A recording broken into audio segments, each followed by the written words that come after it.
even when I got like RAPPA and stuff, I was like, oh, am I only getting this because I'm a black person? Because like, because she's a rapper. Oh my gosh, cut it. I'm good. Cut it. Okay, wait. Hang on. No, don't cut it. You can keep going. So welcome back to the Breaking Character Podcast. My name is Kennedy, and today we are with Kendell Byrd. Oh my gosh, this is how the intros are. This is fun. Yeah. Hey, what's up? This is Kendall. This is Ken squared. That's right. Ken and Ken. What are you gonna do about it? Two Kens better than one. Mm-hmm. Today, me and Kendall had a really great talk. We started talking about voiceover and how being a person of color can impact your experience in the industry. But then we really got like deep into it, and I don't even know what we talked about. It was therapy, so much. anxiety, OCD, all the things. Yeah, I can't put it into words, guys. It was so beautiful and so authentic and genuine, and like brings a tear to my eyes. So I hope you watch it. Yes, enjoy. Thanks for having me, Kennedy. You got it. We were at Romancing the Bean once, and we were talking about something I want to pick your brain about more. Yes. And I remember you once like vaguely alluded to something about like it's more difficult to be a person of color in the industry than to not be. And that might sound like a no-brainer. Sure, yeah. But I'm more curious about the specifics of that and like your experience dealing with that. 100%, for sure. Like, I'm like first and foremost like so happy to be in this industry and to be performing and such creating. An honor, right? It's such an honor to be nominated. No, but I'm like just growing up, like I like musical theater and like just doing performances and shows in my room, and the storytell has always been one of my like favorite hobbies. I like in high school really shifted into sports and like and then I went to a math and science boarding school, which you can talk about at another time. You've done it all. Yeah, you've done it all. Different universes. What's 2 + 5? 7. Damn, you are good. What's 5 plus 1? What's 5 times 5? What is it? 25. Oh my God, you're amazing. Okay. Oh my gosh, but so I'm number one just so happy to be able to now like be out in LA and to like do voice acting and theater and performing. Like it's like truly one of like kid Kendall's wildest dreams and all of that jazz. Yeah. But yeah, no, I feel like especially getting into this industry, there is definitely in the entertainment industry as a whole, pigeonholes and boxes. I feel like AJ Beckles had a wonderful video a few years ago talking about just accessibility and opportunity, and one of the key things for folks of color is just getting that opportunity and just getting in the door. Like there's so many just barriers to entry in general sometimes in the entertainment industry, and even more for people of color, because sometimes they like pigeonhole you and box you in to just only black characters or Asian characters. Like they'll just, oh, thanks for being on my roster. I will only send you this, that, and the other. Or a brown girl. And again, and like to that being said, like I love like, playing like NIKKI and Barbie Mysteries and like in Rainbow High and all these black characters like Delisha. And it's important too, right? Yes, like we need authentic casting. Authentic casting. But also I love when I also get to play like cars or even like the character I play in Beyblade who's like a golf, just like cool golf teen who's like probably white or like, or like somebody, or just like all different types of characters, or like like a car or a pencil or like even in like Infinity NIKKI or I love doing a cookie run Kingdom, or like Infinity NIKKI I play this boy and I love doing boy voices. I play this like boy fairy and it's like so cool, and it was like I like loved having the opportunity to audition for open calls and stuff too, and sometimes it's hard for like when I was like at first looking at agencies and figuring out which agency to potentially go to. Like some of the big things some mentors told me is like make sure they don't just send you only black roles and black things, and that's like so many folks even before me who like have helped me get to this point. Some of them have been pigeonholed and boxed, and it's just like getting those opportunities. I remember when I got like requested to do an audition a few years ago, and it was for like a black character in their 40s, and I was like, cool, I'll go in. I'm like 27, but I'm like, I'll go in for it and read. But then I saw on like the day before the audition just like the sides of all the other characters, and there was like a teenage boy, and again I love doing boy characters. There was like open ethnicity women in their 30s who were comedy, and I like lean more to the comedy roles too, and I was like, oh, I wish I were able to also read for these and go in and audition for these, and I like felt a little sad being only called in for the black role. And hilariously, when I went in, it was still a great audition. But I went in, they were like, "Can you sound a little bit older?" I'm like, "Yes, I can." I'm like, "This makes sense." But I'm like, I'm doing like a 45-year-old black woman at 28, which is funny. That's the fun thing about voiceover. You can do so many different things. But I'm like, I do feel like even though I'm black, I would actually have been a better fit for some of these other roles. So it's just like getting those opportunities to just like get your foot in the door. And like after I did that, some people were like, "You should have totally asked to read for the other ones," but I was still like, baby Kendell voiceover. You're like, I don't want to do what they tell me exactly. to. I'm like, I can't ruffle feathers, and that's just gone back to day one of being like, I can't ruffle feathers, whatever they want me to do. But I'm like, I should have been. But it's also important to be an advocate for yourself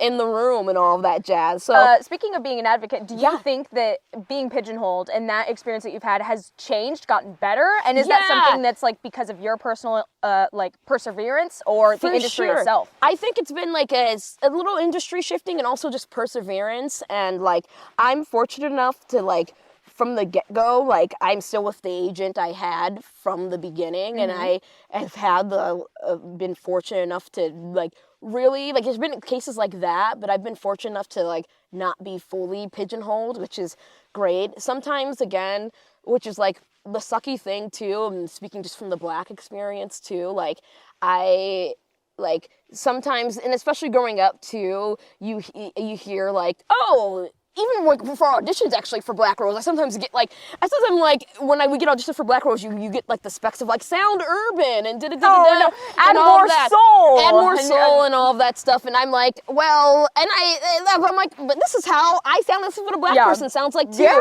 But even growing up too, at times I would get just from peers like, oh, you don't sound like stereotypically black. Or even when I went to like my math and science boarding school, which I loved, some of my peers like it was like there was like barely any black people there, and they were like, whoa, my parents met you, Kendell, and they were like, this is not what we thought a black person sounded like. And I was like, aye. And like that being said, I think first and foremost, just my experience like doing theater and performance and all of that allows just like anyone to be able to play all different types of characters and all of that 100%. Stuff. But sometimes I have gotten like, I have gotten like some, like when I was like trying out a management agency one time, they were like, we are going to just send you only black stuff potentially. But then after a day of hearing me, they're like, oh, pretty much like you don't sound stereotypically black, so we can send you other types of things, which is like, insane. It's absolutely insane. And like I guess it's like, okay I'm happy I can sound whatever that means broad, even though that doesn't like what does that mean? No. But it's like for so many like peers too, some people get much more pigeonholed, and it's still like a huge problem, and there shouldn't be like there's so many different shades and essence of being black and being a person of color and all of that stuff, that there shouldn't be like and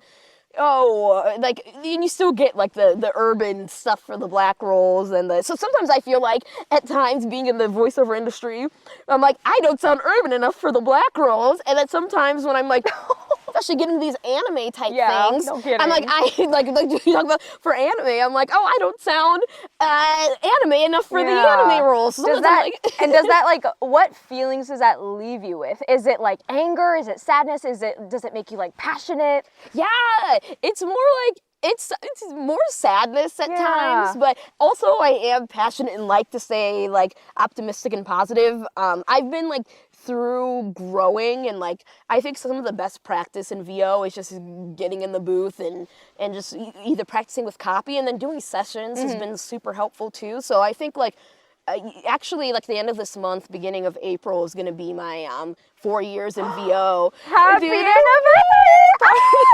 That's a big deal. Big deal. No, it's been like so overall just like such an amazing time. Yeah, no kidding. But like baby Kendell, like when I was starting off, I was actually just telling my friend about this previously. Like I've done Honkai Star Rail, but I remember one of the first auditions I got in 2022 when I was starting was Genshin, and I had no idea what gacha games or that style of game was. And I was reading those copies like, what's up guys? Let's go over like not even like like I just didn't even know the different styles. So I think through also just studying and getting more into the industry, you learn too how to adapt your voice and like just you get stronger and better at reads the more you're in and immersed in this industry and all of that stuff at times too. Yeah. So it was, and like I've now at a point where I've been able to now like, you know, like I've done Beyblade and Yu-Gi-Oh and these things and I'm not playing black characters, which is like, it's exciting to not be like pigeonholed in that sense and all of that stuff. So I've been able to, but it's still an uphill battle still for things at times. And when I sometimes like, it's now happened less, but when I still sometimes get like a packet of things, but specifically requested only for the brown role, I'm like, all right, but I'm still gonna also read for those other roles Well, too. and that leads into like what I was wondering is like, how do you protect your own mental health when dealing with such adversity? You know, like for sure. You know, like friends and just my support system, and like it's having like you and other people are just, so like having my boyfriend Kyle is so helpful. Where I'm like, is it so sweet? I'm like, is it over?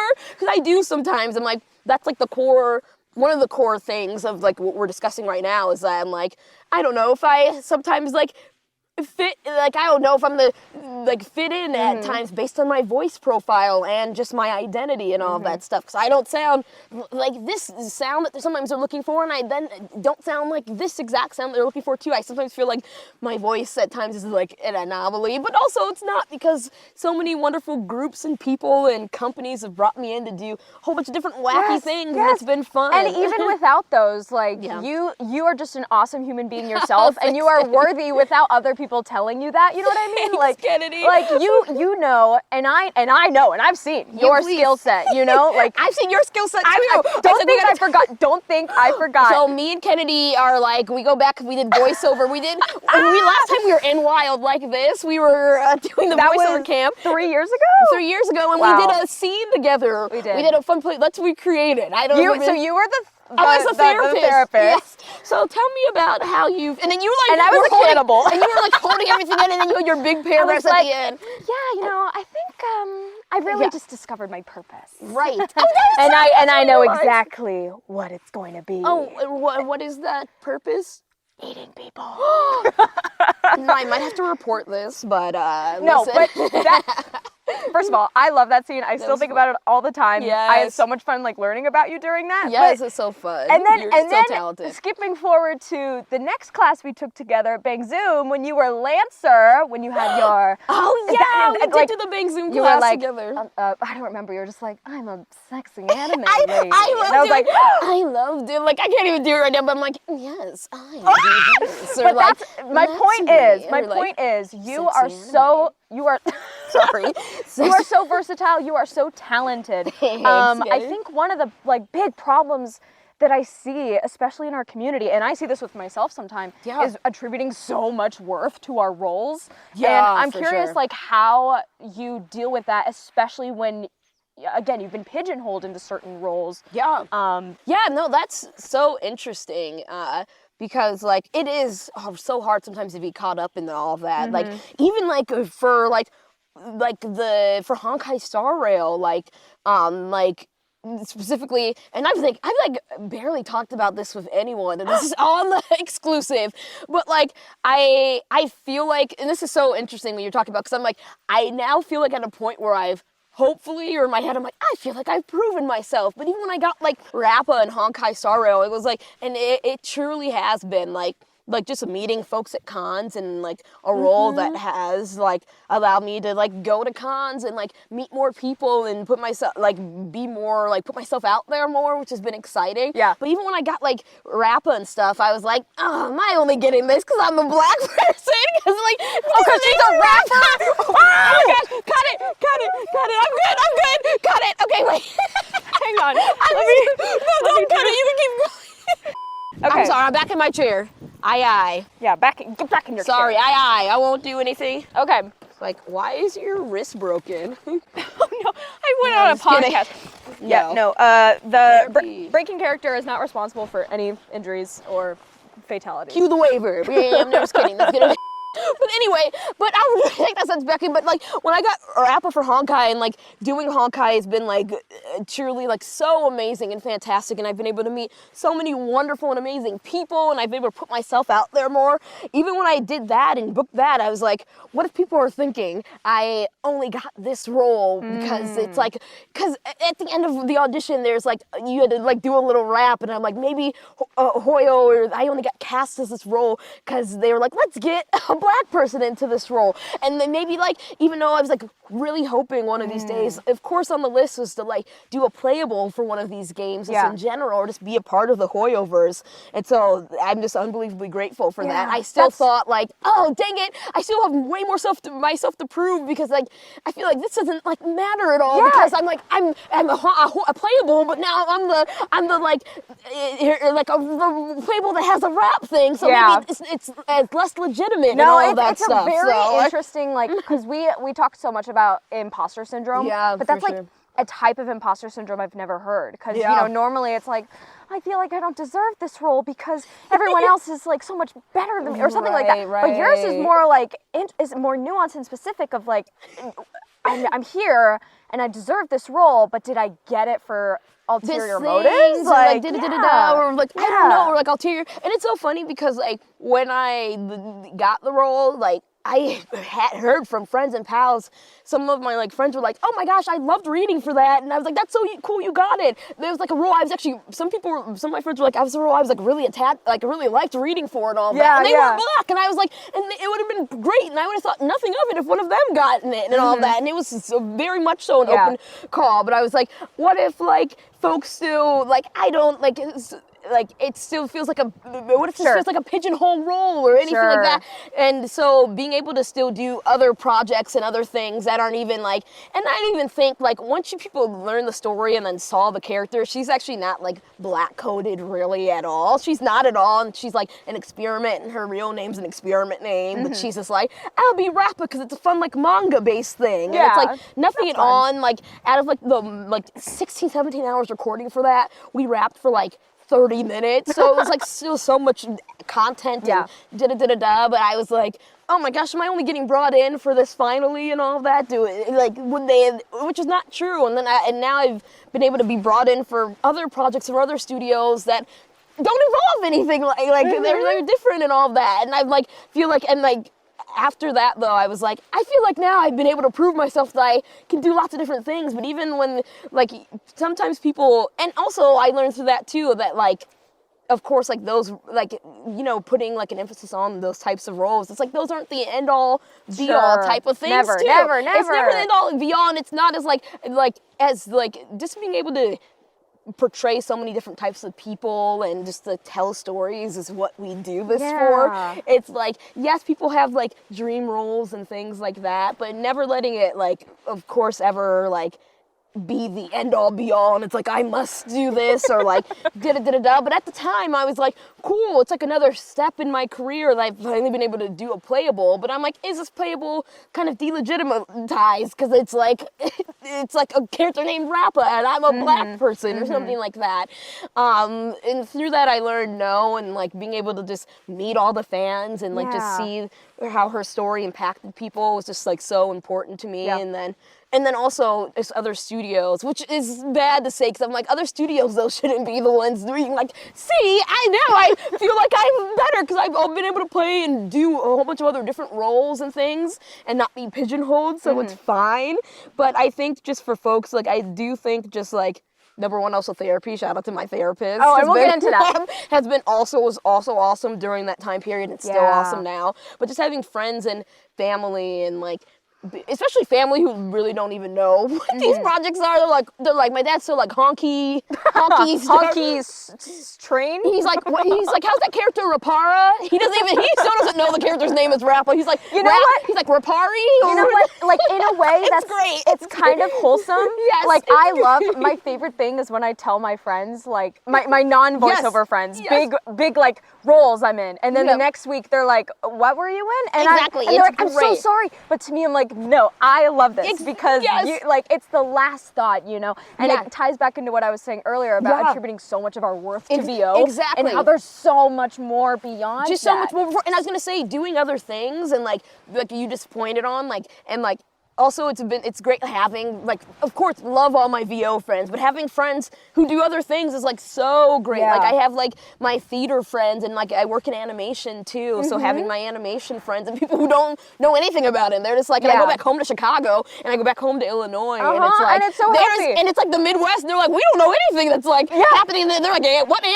thing? I mean, of course, people in Chicago and people who consume anime, but they're like my basketball and soccer teammates, and they're like, what are you? That's cool, you're doing stuff, and it's just so cool to just be with them and all that. And it reminds you that there is so much more outside of just this work. And then it makes it easier when we're dealing with stuff like imposter syndrome and stuff, and we're feeling like either, like, I need this role, or I'm not something, or I got this role, but I don't, maybe I don't deserve it, or maybe I feel like weird about it. Feel weird about it, because I was like, this is the only reason why they're finally bringing me in, even though I feel like I actually, I do have imposter syndrome on that, and I'm like, did I deserve this role? Yeah. But on that one, it was like, I did feel like I was like, I feel like I've trained and I would be like, hopefully one day a good fit for something and all that stuff. Yeah. So I'm like, am I only being brought in because they were like, we want to do a little ethnic thing for this thing, or like, which is not the case I'm really at all, glad but to hear that, and that the fan reception was so nice. Yeah. My question is, I have two questions. Oh my gosh, the yes. first is, if you went back in time to the beginning of your voiceover career, what would you tell little Kendell, and how would you tell her to prepare for the challenges that you faced? Oh yeah. Dang. One of my favorite quotes is "act like it's impossible to fail," and so I would always tell little Kendell that, to just like, when you're approaching anything in life, just like go into it and act like it's impossible to fail. I feel like we're in like a time right now where you like, especially talking to little black Kendell, like just like looking at like how things and societies progress, like being able right now, we're able to see just like representation and things growing, and just to like never let anyone tell you you can't do anything and all of that stuff. And like sometimes, yes, like it takes time, and to be patient too. I'm like, as you could probably tell, like an Energizer bunny. I'm like very high energy. My favorite thing about you. Very speedy. We're gonna do our intro later, because I was gonna be like, I mean, you can cut this out. Just in case I was imagining. I was gonna be like, this is Ken squared, but we'll do that. Oh my God, you're right. I was gonna do Ken bits, but I forgot. But anyway, but yeah. I would just tell patience, because I'm always someone who's like, gotta do the next thing, and like, brain's working at 500 miles an hour, and it's like, what's next, and what is the next thing? But to just be patient, and like, and even like a phrase my grandpa used to say was like, the worst thing that happens to you could be one of the best things if you don't let it get the best of you and stuff. So even if it's like it's, everything will be like, things will come and take time. Also, just being in the present moment, because I'm so future focused, and like, things will come. Like, for example, for Beyblade, I remember I auditioned for a role previous to the one I got and didn't get it. And I was like, dang it, that was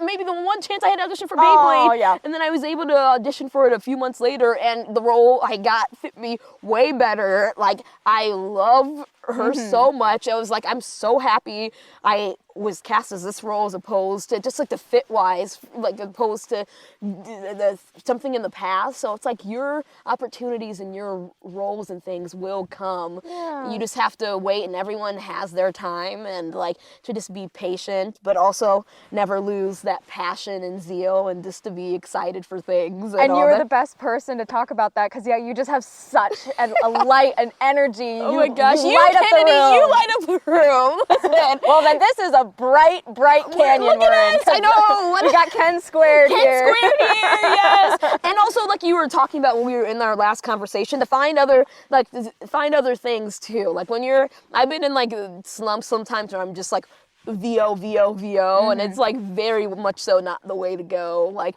find other passions, hobbies, like, just like, I started kickboxing last year in Pasadena. Amazing. And it's great, and it's like, anytime I go and kickbox, it's like, the world is like, just a little bit better, and just like it gets my mind off of any of the stressors in general.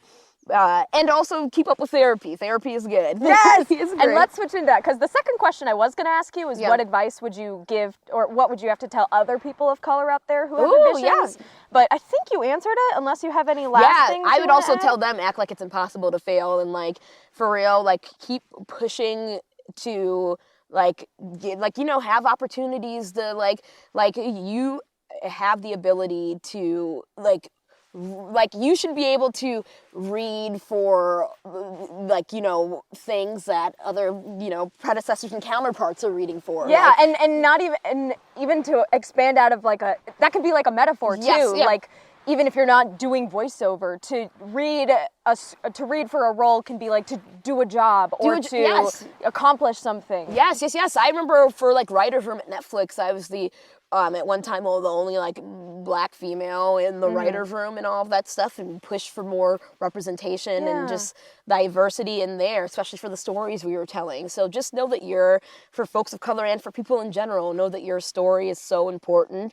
And the worst thing people can do is say no and to act like it's impossible to fail. Like, don't be afraid to put yourself out there, put yourself in those rooms, because you deserve to shine and get those opportunities. Like, yes, it's like accessibility wise, it's all about just like giving in, like, for casting directors and execs and just people in all industries, giving folks the opportunity is just so key. And that's what it is, the finding new talent and finding diverse talent, is giving folks a chance to read or to interview or just to be in that space and all that jazz. But therapy. That was so, no, that was really beautiful. Oh my gosh, Kennedy, thanks.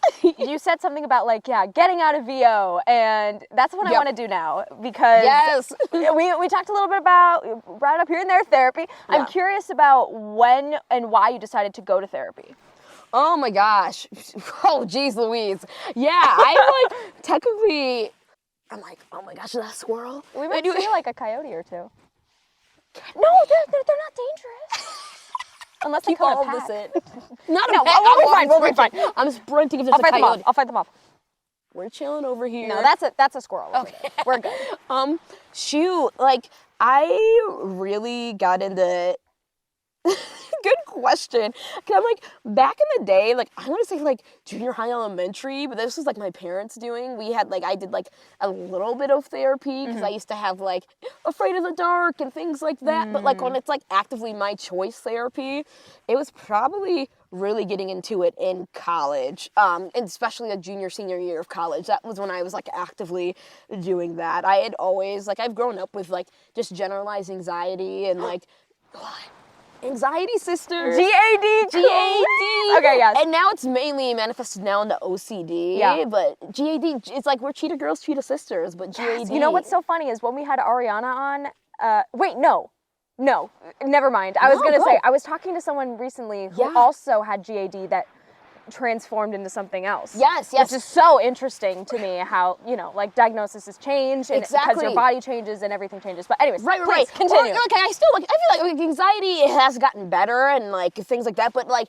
and it's still anxiety's there, but like my OCD, it's like now all tied in. Like, these are all spectrums and all of that stuff. Yeah, and but I'm excited to talk to you about OCD because we did talk to Ariana about it, but people are different, so I'm curious to hear your experience. Yeah. But therapy-wise, it was definitely in college, and like it happened during junior year when I lost my cousin to gun violence. And when I say gun violence, there was no like, he was just like hanging out with his friends one evening, and like there's a guy at a restaurant who was like drunk and like got kicked out and was upset he got kicked out. And then my cousin and his friends were literally, we're not eating at the restaurant, but like we're walking down the street, and then his friend literally had to go to the bathroom, and his friend went to the bathroom in that restaurant. So they were just waiting outside for her to finish going to the bathroom, but the guy who got kicked out drove around and like shot at the bouncers, and people were outside, and my cousin was the only one, like other people got hit, but my cousin was the only one who died because he got hit in the chest. And it was like, so sorry. Oh, thanks, Kennedy. But it was like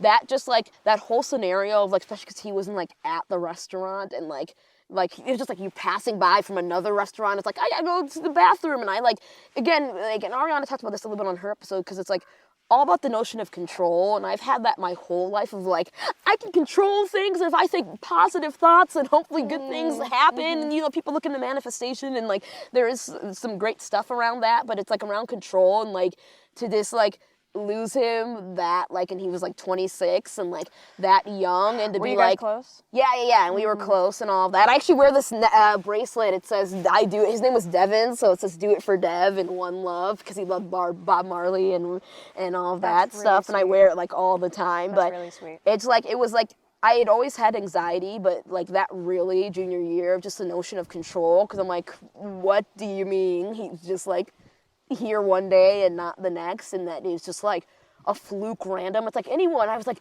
you can just go outside any day and just be like shot or like just not come back home, and that's just like insane. And then my brain started, and it was interesting because I had OCD for like a 2nd and 7th grade where it was like compulsionary of like, I gotta touch things, but I don't know why, and da-da-da-da-da, but then don't know what happened. It was only for a few months of 7th grade, and then it stopped, and it was fine. It was just like Kendall's brain on high and all of that. But then it really, after that, and that was February 2016. So it was February 28th, 2016. So we were just, and last weekend was 10 years, and my family and I were all chatting and all of that stuff too. But it was like, but yeah, just the notion of control, and my brain just overcompensated, and it was like, I need to now super try to see if I can control everything. And my brain's like, well, if you do sometimes these compulsions, it's not like constant, but if I do these things, then hopefully I can control things, and da-da-da. And this one was like, we need a therapist. Like, what are you trying to, what have you been trying to control? Yeah, for like me, now Is it like safety? Sometimes it's safety. Like I don't like planes that much, so like before I go on air travel, I get high OCD, and I'm like, I gotta do something so the plane stays safe in the air. But and now it just manifests into general anxiety. Like sometimes it is like, it's like usually all future stuff. So sometimes it is like family safety and all of that stuff now because of my cousin 10 years ago. Sometimes, and now it's like because VO has become, not to bring it back to VO, but like a high like thing in my life and a like thing that takes up lots of my time. Now it's been like career stuff too sometimes where I'm like well, one of my least favorite things, and then we'll of course talk about other stuff too, but like is like, it's fine, but one of my least favorite things is when I'm like told, like industry girl to industry girl, told I'm on a top list for something. Like I'm fine doing a callback, but sometimes I get told I'm on like a top list. Like one time last year I got asked for my resume and they were like, you're the top 5 for something. So my agent was asking for my updated resume, and I'm like, it's fine. I love being like, it's like such a like honor to even be in the top list and selected, but like my brain goes on, that's when my OCD is like, I have to do stuff in order. Now I'm like so close, so like what if I can do something in my head, or what if I have and then my compulsions start coming up, and I'm like, I have to do stuff to be able to like book this role, even though I have no control over it. It's like out of my hands, and I know that, but my brain tells me there's stuff I can still do, and that's where it's like. This is so fascinating to me. So you kind of had a little bit of that anxiety, but then that experience losing your cousin really kind of like amplified it. Yes, yes. You are not alone.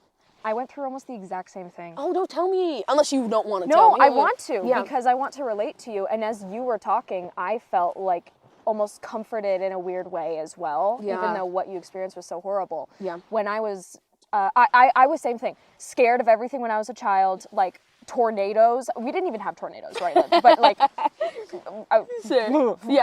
Just terrified of that. Like I would not. It's so funny that I'm a hiker now. I would not go on hikes because I thought I was gonna see a bear and be eaten.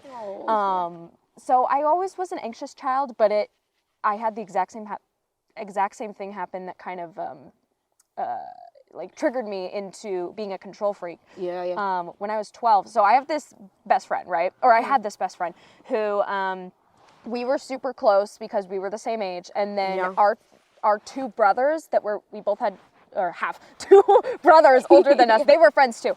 So like 3 members of each family were like super tight, and then like our parents were both super tight and all that stuff. And when I was 12, her mom dropped her off at my house, drove to the Grand Canyon, and jumped off. Oh, geez. And that was extremely traumatic for me as a 12-year-old. Yeah. She was essentially my second mom. Yeah. But suddenly she wasn't there anymore, and same thing. Yeah. Suddenly, just bing. Yeah. It got way worse, Yep. and I wanted to, specifically control safety. Yep. And I haven't heard from my mom in 20 minutes because she's out of town. Yeah. Like, I calling, freaking out, and she's like, "Girl, I'm in the bath." Kennedy, don't say. Now I'm now finally gotten better, but it's like it's this year it just started getting better, like or since like last year. But I'm like literally, I would have to be like when my mom now still calls me, I have to be like. Sometimes I am busy, but sometimes I'm like, what's up? Cause like I can't. Sometimes just like getting a call because I got a phone. She's the one who called me to tell me. So now sometimes still getting called. I'm like, why are you calling me, parents? What's going on? I'll call you guys, but don't call me because I'm like, someone died, something happening. I know, no, exactly. It's so that's what I'm like, terrifying, exactly. And it really is like it's a trauma so traumatizing. response, Yes. And for that, like we got to give ourselves grace for it. Yep. And it's not, Yep. it's not like, oh, these kids are crazy and No, they're acting so like they're just worried for nothing. It's sure. a trauma response because what you went through is just so awful, and I'm so sorry you went through that. No, same for you, Kennedy. I'm so sorry. Thank you. And you Thank were you. even younger at 12. That's like literally like yes, when you're also mid puberty and like doing all that stuff too. That's like literally like. I mean, there's no way to sugarcoat it. It really, really sucked. Yep, for sure. And I guess I was gonna say like, well, it wasn't the first time I had experienced loss in my life, but it was the first heavy one. Yeah, same. Oh, same for you. Yeah. Cause I'm like grandparents and like my Sure. I've done like grandparents and old like just like older folks and been to like that, but like just to have someone who's there, perfectly healthy. perfectly one day, healthy, the next and day like, they're just gone. Yeah, just because they stopped in front of a restaurant or it's like it's just crazy. So no. So It's terrifying. So same though. But to cycle back, so then we kind of got like our awakening of these kind of terrible symptoms, either with generalized anxiety in my case or OCD in your case. Yeah. And now I'm curious to hear more about your process working through that and going back to therapy and how that's been helpful. Yeah, no, therapy has been like so awesome. And I went to school in Philadelphia for college. So during that time, my therapist was like OCD specialized, but also trauma specialized. So we really did like grief and loss processing during that time. And then coming out to LA, my current therapist too is grief and loss, but also very OCD specialized, which has been super helpful. And it's just like definitely for OCD, like exposure therapy has been so helpful. Like me and my therapist right now have been like, even till today, because I'm like, OCD still is something that just has continued to persist throughout my adult life, post-college. But now it's manifested itself in different ways as careers shifted and life has changed. But just like the compulsionary part of OCD I have. Oh, I was gonna say like, it's interesting because I'm like that's what I was saying, because most folks, like, I'm actually like most folks who I talk to you wouldn't be like, that's right. Kendell OCD. I'm just like really like, this just in, breaking news. It's like truly being like what? Giving you my whole heart. It's so funny. I feel like I have the opposite effect where people are like, oh, Kennedy has anxiety. Yeah, that checks out. I feel like people would be like, they'd be like, Kendell has ADD? What? No, that was a joke, because people probably would be like, no, that checks out, because she's literally an Energizer bunny. But that's why it's so dangerous that we're in the same room. Well, not same room, but in the same 5 feet. But we were in the same scene too, doing Yellow Jackets, baby. That's right. Yeah, but no. So I'm like, fortunately, like, especially when I'm around friends and people too, I like in a sense am sometimes more distracted because I'm which is great because I'm in the moment with that person. Like one of my like fears would be if it really got in the way of like social stuff, and for some people it does and all of that jazz. And I've been fortunate it hasn't, but like when I'm especially by myself, like that's when the compulsions really start coming up, and like I have to sometimes like around career stuff, or even like I told you about like. It definitely goes up, and sometimes goes up higher when that's the weird thing about like anxiety and like just like mental health is sometimes like it goes up higher for me when things are going well, because it's like, I want to be in this, like, I don't want anything to change. And I'm like, what did I do to make this happen? And like, sometimes my most calm when nothing's happening, but then I get like, oh, I want something to happen. And then when I like, sometimes when after I book something, or if I have a good week VO-wise, or a good week, something like that, I'm like, oh, now I have to keep this streak going. What do I, and then I get my compulsions. I'm like, I gotta like rewind, play the song 5 times to make sure to keep this week going good, which is like when I say this, it's like, I am being very vulnerable, because I'm like, I know to the average person, it's like, you don't have to replay a song twice. That doesn't mean, and I also am rational, but like, in the moment, my brain is like, this is what I need to calm my anxiety. And I'm glad you brought that up, because a lot of people, and we covered this in Ariana's, but I want to bring it up again. A lot of people, and you've probably heard this, and I'm curious to know your thoughts about it, go, I'm so OCD, I keep my room so clean. But no, and that's not the exactly, same. and I am not organized like that. It's there's some, just like how, because it's technically neurodivergence, there's literally something different with your brain that does make you have to, in your case, replay a song 5 times. And that makes it so much different from just the cleanliness that people associate with OCD, but really it's a mental illness that affects so many different people in so many different ways. 100%. No, you nailed it on the head, because that's why when people are like, OCD, it's usually like everything in a row, and I'm like, I don't need any of that. And then when I say replay 5 times, it's actually more like rewinding at times. So I'll like rewind a part in the song, and I might have to do that like 2 times or 3 times and stuff. Like sometimes it is, I'm like, let me play that song one more time. But like, it's sometimes, and with that, so that's what exposure comes in, where my therapist is like, how about we don't, we're like, let's try to like this week not rewind. We have the compulsion to rewind and all of that stuff. And it was like, what's been like helpful too is like kind of logging evidence and all of that stuff of like, hey, I didn't do this and things were still okay. Like, that being said, my brain is like is the brain that's in the moment. So I am continuing to build up evidence of like, hey, things are okay. Or like, for one of the first time, I'm getting much better, and like also meds and things and has helped with that, and like just being more active and doing like love exercise. Yes, and doing like exercise have been so helpful. Real quick, look at those birds. Oh my gosh, look at it, they're all hovering. Show our video viewers. Look at all those birds, guys. Whoa! Look at them. They're ravens. It's the circle of life. Oh, raven. You're right. They are circling us. They're gonna come get us. That's why I'm like, they're like the mountain. Yeah, they're like the mountain lions are coming now. Soon we're gonna get eaten, Kennedy. This is our last vlog. This is day 55.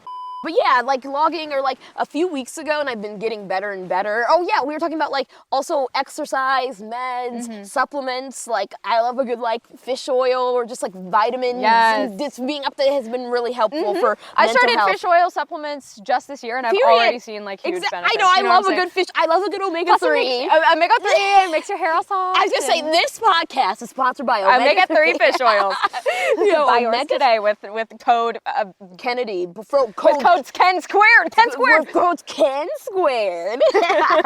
So I love this. You've really you've taken so much initiative when it has come to your OCD, and I think that is so awesome. Yes. And always the first step, right? It's always so hard to like acknowledge what's going on, to admit 100%. That, even to other people. That's why I'm like, thank you so much. For being here, for sharing this. But yeah, 100%. So when things are slow, I'm like, can I do something? Yeah. But I'm like, I really don't have any control over it. And that's easier said than done. Like, I'm saying this to you, but then I still like, if things are slow, I'm like, oh, I'm inches away from getting this role potentially. I'm like, what can I do? Yeah, and you're not, so you're not cured, you're not fixed, but you have taken really really noticeable and awesome and amazing steps that you should be proud of to make it a little easier to live with. Thanks, Kennedy. I was curious because we heard a little bit about like, okay, so exposure therapy, maybe you don't have to rewind the song a little bit. Yeah. Going back to your control of like safety and family safety, do you think that those practices have also eased your anxiety a little bit about that stuff?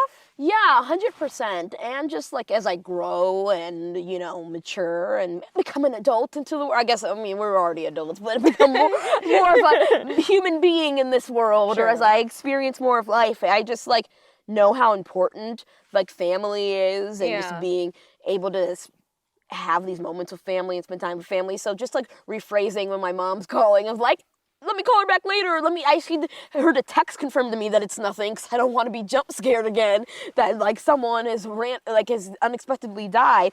I'm like, usually when they're calling, and in the past 10 years, nothing else has happened that traumatic. So I'm like, usually when they're calling, we have the evidence and things like that. It was a science girl back in the day, but like usually when they're calling, it's just to check in to chat, and like having those times, like, you know, we're here on this earth for, you know, a time, and so like having that time to like, I would like, you know, older Kendall would be, I guess, like, regret not like answering the phone and talking to my mom and dad and not experiencing life in those things and letting me to be fully ruled. Like, that's one of my core things, is to not be even though I have a heap load of anxiety, not be ruled by fear. Like, when I went to Japan last year, was I literally in utter turmoil like right before, because I hate planes, and I was like, what if the plane blows up over the ocean? And I was like freaking out and like had stress for a week. Yes. But was it the best trip ever? Yes.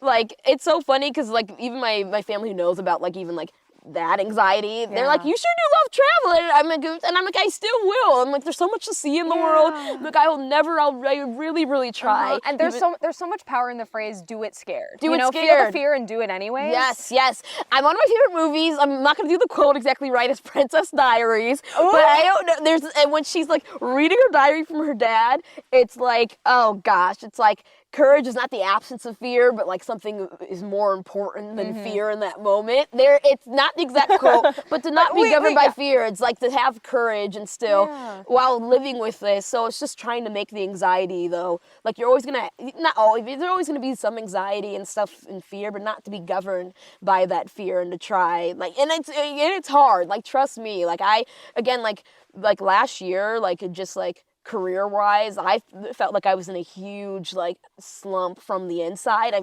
Some people, you know, from the outside, it like never looks like that. It's like, Kendall, you're still doing stuff. But I felt like I was like definitely did not meet where I wanted to in my like general career and voiceover career and what I expected and all of that stuff. And I was like, it's because I'm not doing things, and I was really in a big fight with my mind of like OCD things and like, do I need to do stuff better to control things? And it wasn't. It was just like not this like, there's ups and downs in every industry and all things, but it was just like really, really rough for me, and like of just like sometimes feeling unseen and kind of invisible at a point of time. And I was like, what can I do? And it's like just sometimes just like being in that moment and realizing the friends and community and support you keep bringing up feeling present, you know, and I love that so much, because I think that's a lesson I've learned too, of like, especially when our brains are trying so hard to keep us safe, to keep other people safe, and that's where that control comes in and that fear comes in.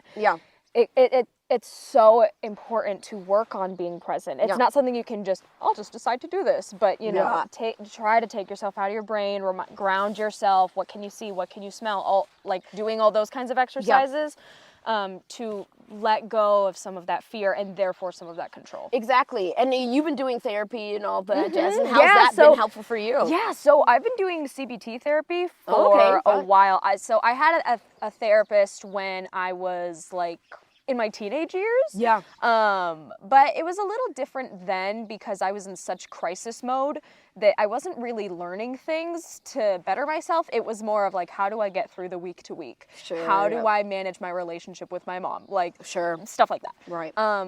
But what's been really great about kind of getting through my really, really major like depressive episode and anxiety diagnosis when I was a teen is now that I have kind of gotten a little bit more of a hold on my anxiety, I'm able to take in things from my new therapist. Does that make sense? Oh, sure, Again, when you're in crisis mode, you just gotta survive. Literally, you really can't like learn tools. No, 100%. And I still fall back into that, you know? Like I still fall back into being super anxious for safety. And I used to have a thing with planes too. Or cruise ships. Oh my God, I had such a big like I watched a documentary about the Concordia cruise ship disaster, and I was like flipping out. Oh my gosh! It still comes back in waves, and I think that's something to say too. And we briefly touched it earlier, but like you're never going to be fixed. You're never going to be cured, and nor do you want to be, because, like it or not, like your OCD, my GAD, they're a part of us, and that's okay. And I think the biggest thing that I've learned in therapy, outside of like helpful tools and tricks, is just, I remember, I can summarize it by saying this. One time I told my therapist, I don't want to accept that part of me, you know? Like, I want to find a way to get rid of younger Ken, who symbolizes my, like, really severe anxiety. Oh, sure. I was like, I want to reject her. I'm not her anymore. I want to isolate. And the biggest thing I learned in therapy was how to actually embrace her, you know? How to hug her, tell her it's okay, that she's valid, that she's justified. And just kind of holding her hand and going through life together, of like, you know what, anxiety, like, it's okay. You can stay here in my body, but we're gonna have to work together. And I talked about CBT. So CBT has been really helpful too, because it's the whole idea of challenging your thoughts. And that's what's been helpful for me. So yeah, similar to your exposure therapy, it's just a lot of work of like doing the thing that you don't want to do. And for me, that's spending time with my thoughts that I hate and I don't like and they scare me, and trying so hard to rephrase them.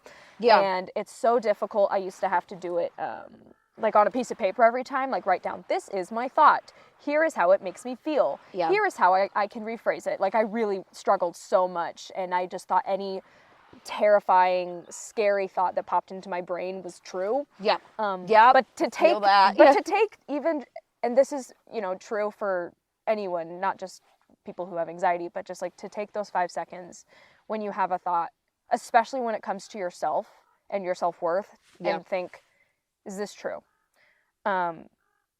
Because a lot of the time, if you just spend those few seconds thinking about it, you can rephrase and think, this actually isn't true. You know, this is, just because my brain thinks it doesn't mean it's facts. 100%. So I'm very grateful to both of my therapists that I had in my life. And yeah, just as you said, like, it still comes back. I still struggle, but I'm happy with the progress I've made. So. No, exactly. And like, I think you hit on number one. Also, shout out to all the progress. And I just love hearing about your experience, Kennedy. I love it. I love it. I'm so proud of both of us. So proud of. Please, yes.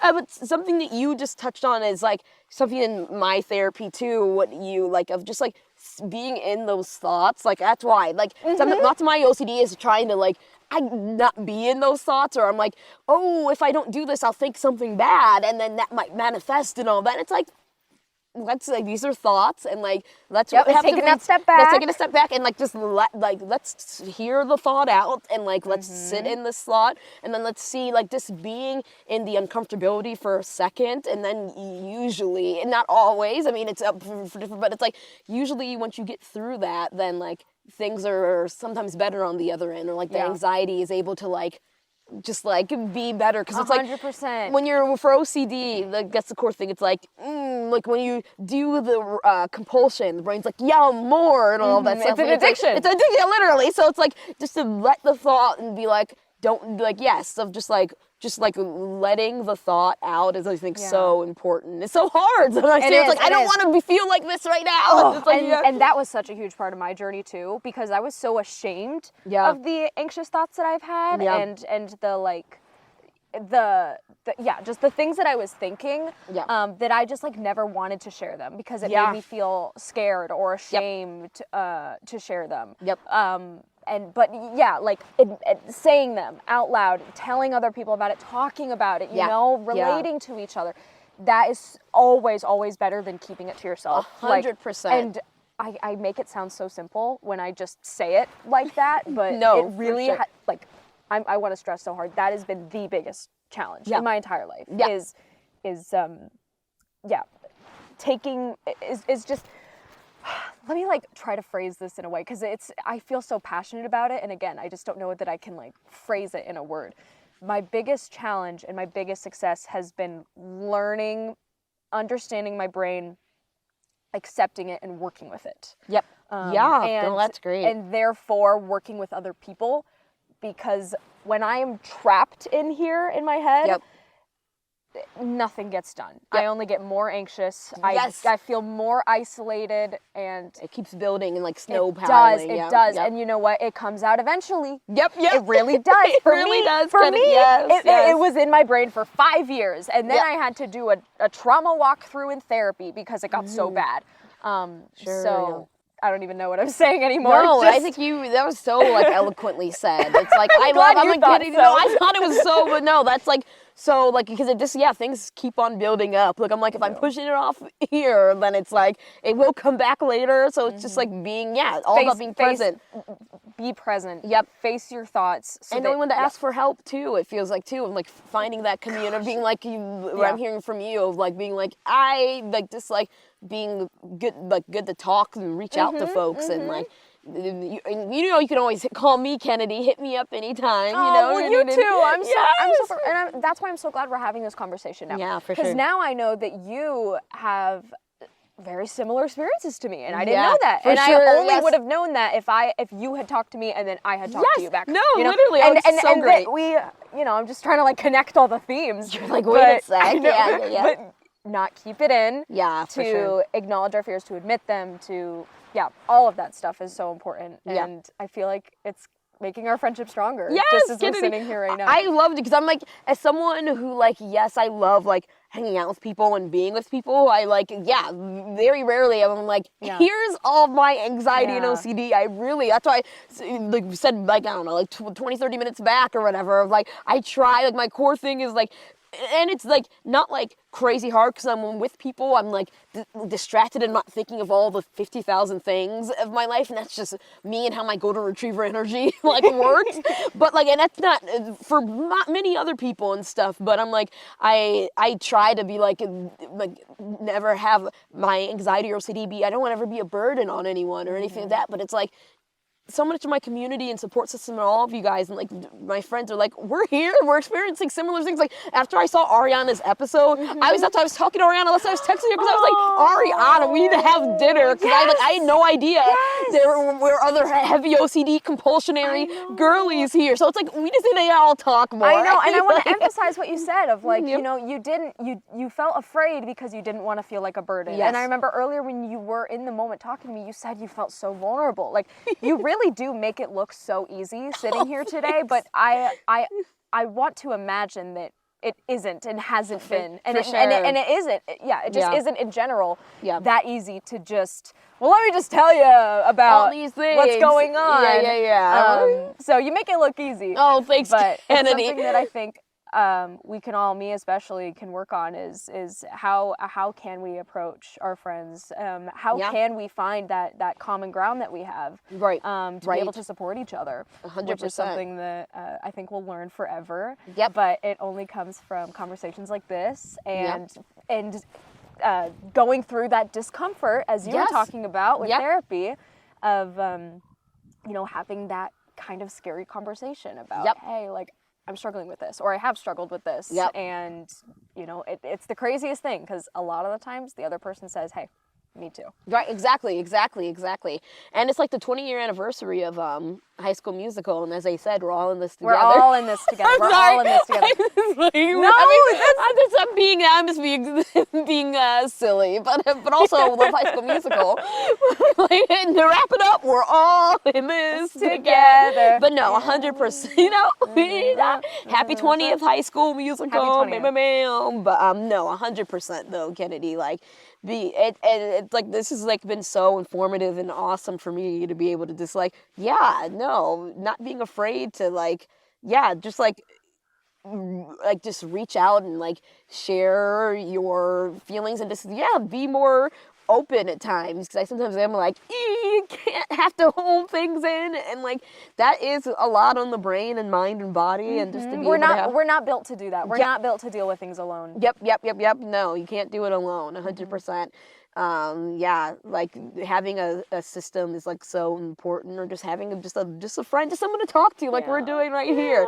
Like this like literally has made my whole week already. Me too. Oh, I'm so happy to have this conversation with you. Yes, and if there's anything that you know, take out of this, is that High School Musical did come out 20 years ago in 2006, and that's our podcast. No, I'm just kidding. No, what else are you gonna say? Well, I was gonna say before we cut the cameras, 2 things I want to ask. First, I think I do want to keep asking the same question that I asked at the end of the VOlnerable podcast. Oh, sure, yeah. Because I just love hearing it.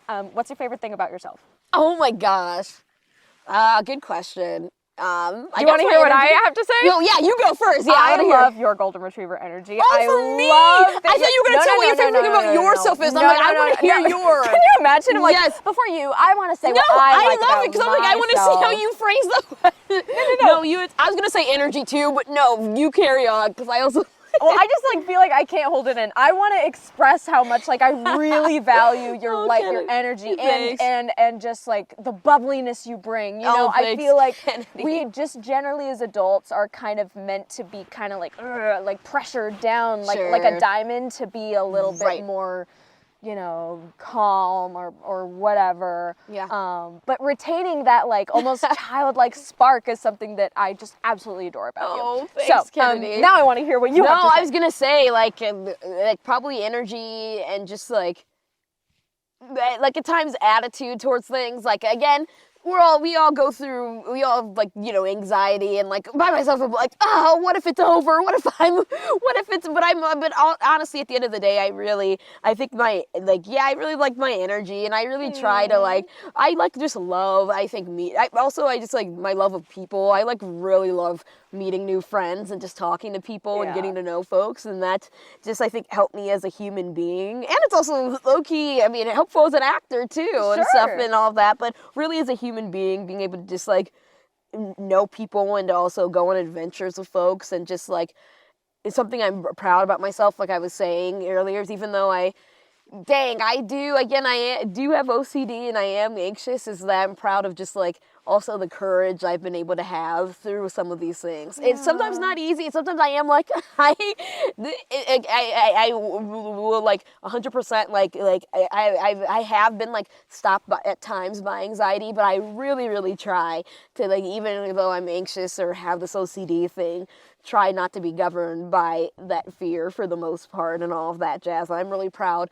of just how far I've come in that and how far I continue to go with also having this energy and this like hopefully looking at things positively. You are such a light for for people who struggle, and you are proof that like it's not something that needs to weigh us down. We can go through life so happily and with so much joy, even though we struggle, right? Oh my gosh, 100%. But no, Kennedy, this has been so awesome. And I want to know, what do you say for you, though? Please. You know what? I was recently asked this question for the first time, because I ask everybody, but no one's ever asked me. And what I said was, I love my love of life. Yes. I think like you, I very much just wear my joy on my sleeve, and I think because I've been through such dark times, it has made my light brighter, and I love life even more because I saw what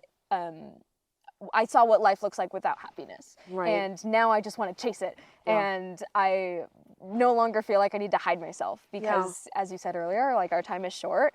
And so why play by anybody else's rules? Like, do what you want to do. I love that. And I loved hearing too about just like your discovery of like, you know, embracing your younger self and all that you've went through, and just knowing that's a part of you, and the strength and just like what makes you, and how you're just shining for the world now too. It's funny. I would not be my bright self, who I love so much, without that little girl, without that anxiety, without that depression, without any terrible thing that's ever happened to me. So another reason to just embrace those things, right? Embrace them, embrace the dark and the light. Yeah, like I mean, Avatar: Last Airbender is like my absolute favorite show, and they talk in like season 2 of Legend of Korra about like darkness and light, and there is no light without darkness, and darkness without light, and embrace both of those things. But also choosing to see the light, as Uncle Iroh would say, Yes. is the core thing. Shout out to Uncle Iroh. But one last thing I want to ask. Yeah. And I'm gonna grab my camera for this. The question I have is, Yes. if this was the very last time I ever talked to you, if this was the last time anybody ever heard from you. You're making now. I'm getting anxious. I'm like, No. Okay, let me rephrase it. No, you're not. I'm just messing. I'm like, now I'm gonna like combust in the car on the way. It's like, this is Kendall's last thing. No, what's your question? I get it though. But yeah. Like, what I mean to say is, what is like the final piece of advice or wisdom or things that you would have to say to anyone to remember you by? I promise you're not gonna combust on your way home. To remember me by. No, great question. And actually, come over here. I want to get you in the sun. Look at you. We look right at the camera. I'm like, great question. Excellent question. Other than act like it's impossible to fail, that's my core thing. Act like it's impossible to fail, and good question, Kennedy. Try to live life with no regrets, and just be present in the moment, and live each day like it's your last. No, that's cliche. I don't know. Just to enjoy your time here and enjoy just all the people that you meet and learn and hear about their stories, and go on adventures. Adventures out there. Oh. Is that fine?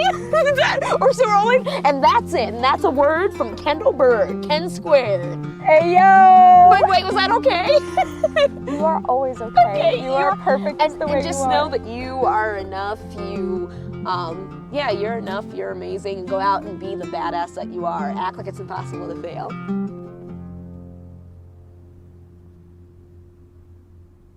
Kennedy, rap for me. We are outside in Burbank. We don't live in a tank. Right? No, restart. All right. We spend way too much time inside. We gotta get outside. We gotta touch grass. We gotta touch grass. Get off of your butt. Get outside. Hey, get outside. Now is a PSA to get outside. Get outside. Amazing.